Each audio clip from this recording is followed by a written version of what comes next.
You say you want to see a living, breathing giant dinosaur. So where do you go? Jurassic Park, Skull Island, Death Valley?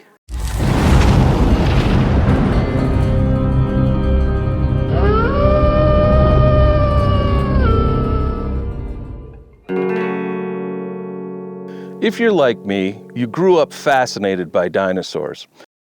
And the idea that there could be a living, breathing dinosaur alive today, or just in the recent past, is only icing on the cake.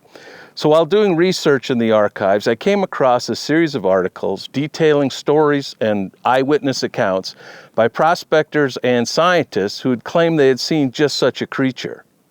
In the late 1840s, when the first hardy explorers led their pack mules and wagon trains into what has become known as Death Valley, they could be forgiven for thinking they had traveled back in time to a remote and prehistoric past. Burnt by the sun and rugged beyond belief, the place must have truly seemed like an alien world. But humans are nothing if not resourceful, so in no time at all, the place started to hum with the activities of miners and fortune seekers, and by the 1890s, it was starting to give up the gold. So it was a bit of a shock, to say the least, when a series of articles began to appear in the California newspapers of 1892, detailing the reported sightings of a prehistoric monster in the scorching deserts in and around Death Valley.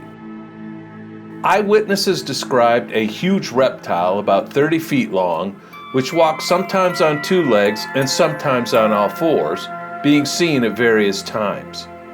Eventually, a Mr. Oscar W. Clark, reportedly of the Royal Academy of Sciences, claimed to have seen it and sent his report to the Smithsonian Institute. The purported scientist claimed that one day, while out exploring some sinkholes, he had lain quietly behind a small hill and observed an animal 30 feet long, which he said was liver-colored and marked with bronze spots as it moved past, and he was quite satisfied it was a type of giant iguanodon from the late Jurassic period.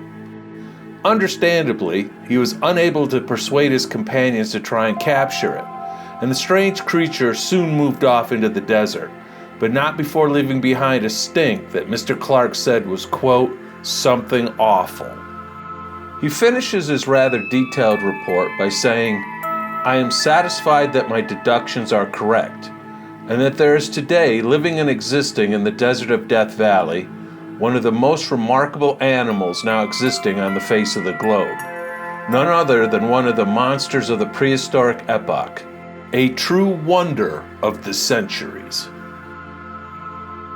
It might surprise you to know that there's still people today that claim there's proof of living dinosaurs in the desert. Some of it might not be too convincing, but that doesn't stop them from publishing it anyhow. Well, the idea of finding living dinosaurs or prehistoric animals seemed to be a bit of a cottage industry in the late 1800s, as some of these photographs would suggest, although I think a few from the internet might date more from the age of Photoshop than the Old West. But even today, some people claim to have found proof that dinosaurs still existed, at least into historical times. They claim these pictographs show the Native Americans saw and recorded a Stegosaurus, ancient ibex, or even Mr. Clark's, quote, wonder of the ages, the upright iguanodon. Many others think that they are more stylized carvings based on the Native Americans finding ancient fossilized tracks and bones in their environment. But living dinosaurs? As much as I'm sure we'd all love to see one in the end, I think we can safely say we're more dealing with mirage and imagination than reality, and so must content ourselves with the real miracles the vast Mojave Desert offers, its rugged panoramas and incredible beauty. I'm ML Behrman, this is Mojave Mysteries.